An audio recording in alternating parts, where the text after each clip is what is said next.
చేస్తే కేవలం మిగిలి ఉన్నటువంటి 27,000 కోట్లతో కంప్లీట్ చేస్తే 16.5 లక్షల ఎకరాలకి నీళ్లు, 7 జిల్లాలకి మంచినీళ్లు, హైదరాబాద్ ఇండస్ట్రీకి నీళ్లు ఇచ్చేటువంటి ప్రాజెక్ట్ని 27,000తో అయిపోయేటువంటి 27,000 కోట్లతో అయిపోయేటువంటి ప్రాజెక్ట్ని కాళేశ్వరం పేరు మీద నిన్న ముఖ్యమంత్రి గారు రేవంత్ రెడ్డి గారు, ఉత్తమ్ కుమార్ రెడ్డి గారు ప్రజెంటేషన్ ఇచ్చినప్పుడు చూసాం. ఆ ప్రాజెక్టు 1,40,000 కోట్లకు పెరిగింది.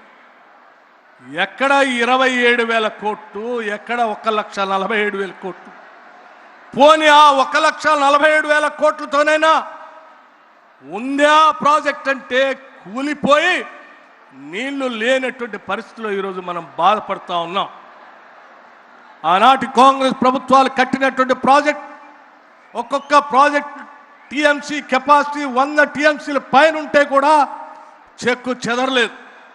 కానీ మేడిగడ్డ, అన్నారం, సుందిళ్ళ, మేడిగడ్డ వచ్చి కేవలం 5 టీఎంసీలు, అన్నారం వచ్చి 10 టీఎంసీలు, లేకపోతే సుందిళ్ళ వచ్చి ఒక 8 టీఎంసీల కెపాసిటీలో ఉన్న ఈ ప్రాజెక్టులే కేవలం 10 టీఎంసీ లోపులోనే నీళ్లు మోయలేకుండా కొట్టుకొని పోయే పరిస్థితి వస్తే ఎంత దుర్వినియోగం చేశారో నిధులు ఒక్కసారి ఆలోచన చేయాల్సిందిగా యావత్ రాష్ట్ర రైతాంగ సోదరులందరికీ తెలియజెప్పడం కోసమే నేను ఈ లెక్కలు చెప్పానని మీ అందరికీ నేను సవినయంగా మనవి చేస్తా ఉన్నాను.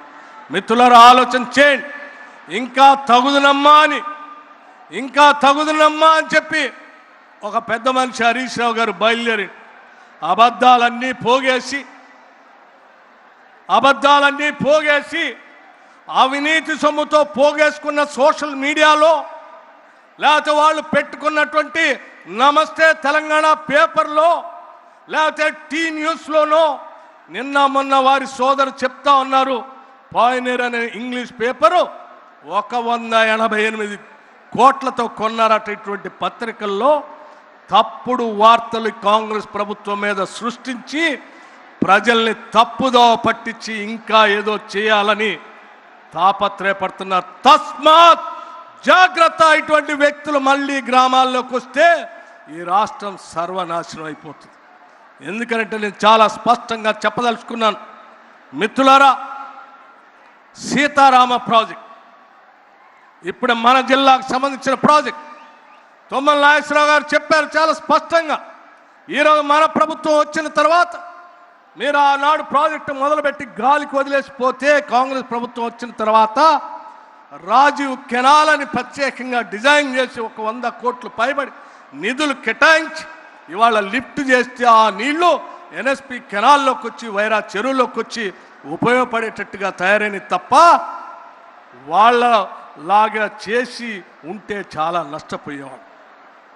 ఇందిరాసాగర్, రాజీవ్ సాగర్ కేవలం 1400 కోట్లతో అయిపోయేదాన్ని 24,000 కోట్లకు పెంచి అటు కాళేశ్వరం ప్రాజెక్ట్ని, ఇటు సీతారామ ప్రాజెక్ట్ని రాష్ట్ర ప్రజలపైన గోదావరి నదిపైనే దాదాపు 1,50,000 కోట్లు దోపిడీ చేసినటువంటి టీఆర్ఎస్ ప్రభుత్వం తిరిగి, ఆనాటి ప్రభుత్వం తిరిగి మళ్ళీ మధ్యకు వచ్చి కట్టుకథలు చెప్పడం కోసం ప్రయత్నం చేస్తున్నారు.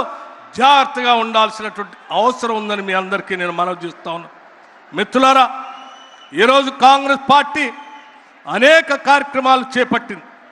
మీ అందరికీ నేను చాలా స్పష్టంగా చెప్పదలుచుకున్నటువంటి అంశం, ఆనాడు టీఆర్ఎస్ పార్టీ చేసినటువంటి అరాచకాలు, మిగులు బడ్జెట్, ఆ మిగులు బడ్జెట్తో పాటు 8,21,000 కోట్లు అప్పు చేసి పోతే ఈనాటి ప్రభుత్వం ఆ అప్పుకు సంబంధించి కేవలం 2.5 సంవత్సరాల్లో 2,08,000 కోట్ల అప్పు కట్టి కూడా 2,08,000 కోట్ల అప్పు కట్టి కూడా ప్రతి నెల ఉద్యోగస్తులు జీతాలు ఇచ్చేటువంటి కార్యక్రమం చేపట్టాం.